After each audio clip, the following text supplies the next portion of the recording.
Os nacionalistas atribúen a parálise do goberno municipal o abandono de proxectos de gran importancia para a Ribeira, que supoñen investimentos por valor de 1,2 millóns de euros.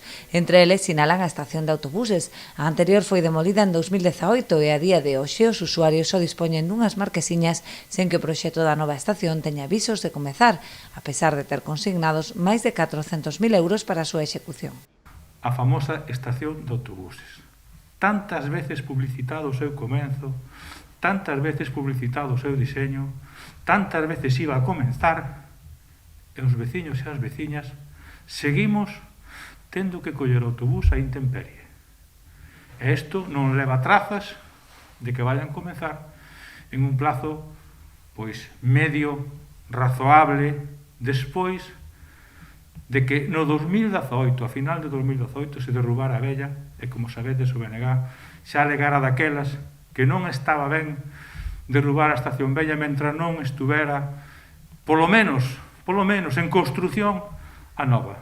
Outra das demandas do BNG refírese á sede da Unidade de Atención a Drogodependentes, que presenta un avanzado estado de deterioro.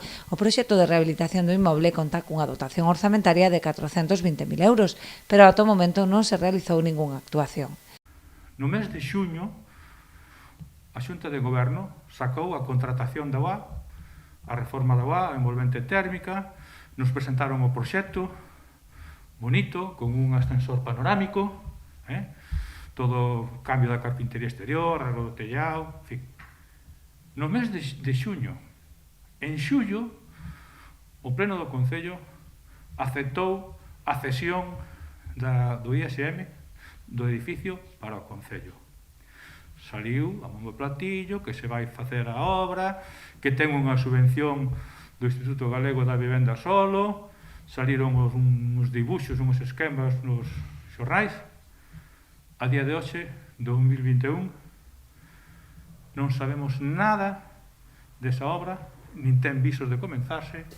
Ademais destes dous grandes proxectos, os nacionalistas denuncian o abandono en que están sumidas as parroquias. Poñen como exemplo a paralización das obras do Centro Social de Carreira, que acumulan xa máis de 5 anos de retraso.